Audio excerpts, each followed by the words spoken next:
He Lifeng, l'un des 4 vice-premiers ministres chinois envoyés par Xi Jinping au Forum économique mondial.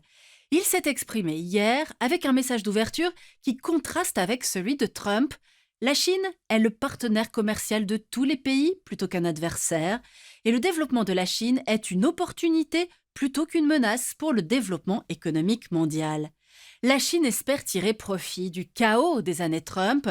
Alors que pendant les années Obama et Biden, les États-Unis fédéraient leurs alliés contre la puissance chinoise, sous Trump, Washington attaque ses alliés historiques et laisse le champ relativement libre à Pékin. Pékin qui a su résister à une première surtaxe états-unienne de plus 100% que voulait lui imposer Washington en faisant du chantage à l'export de ses terres rares. Au-delà, Pékin enregistre pour 2025 un certain nombre de bons résultats, ce qui n'empêche pas, vous allez voir, des faiblesses structurelles de son économie. Sortons nos cartes.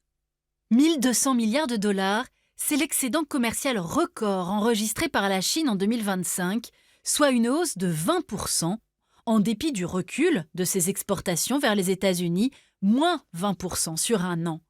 Les entreprises chinoises ont compensé par une diversification de leurs clients vers l'Asie du Sud-Est, l'Afrique et l'Amérique latine, tandis que les échanges entre l'Union européenne et la Chine ont augmenté de 6%. La Chine profite également de 2 revirements de l'administration Trump, qui ne veut plus subventionner ni les énergies renouvelables, ni les voitures électriques. Une bonne nouvelle pour Pékin, qui a installé en 2025 plus de panneaux solaires que l'ensemble du parc états-unien existant. Une bonne nouvelle aussi pour BYD, passé devant Tesla en 2025. On voit ici son siège à Shenzhen, au cœur de la Silicon Valley chinoise, et sa principale méga-usine à Changzhou, qui produirait un véhicule électrique par minute. En dépit de ces bonnes nouvelles chinoises, la deuxième économie mondiale est enlisée dans une crise de confiance.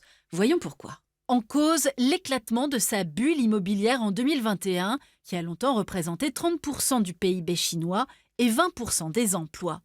Face à ces incertitudes, les Chinois épargnent massivement. Ils mettent de côté le tiers de leurs revenus et consomment moins, ce qui tire l'économie à la baisse. Autre fragilité, avec 1,41 milliard d'habitants, le géant asiatique connaît un déclin démographique. Après des années de politique de l'enfant unique, la population chinoise diminue et surtout, elle vieillit. Enfin, 3e problème, l'endettement de la Chine.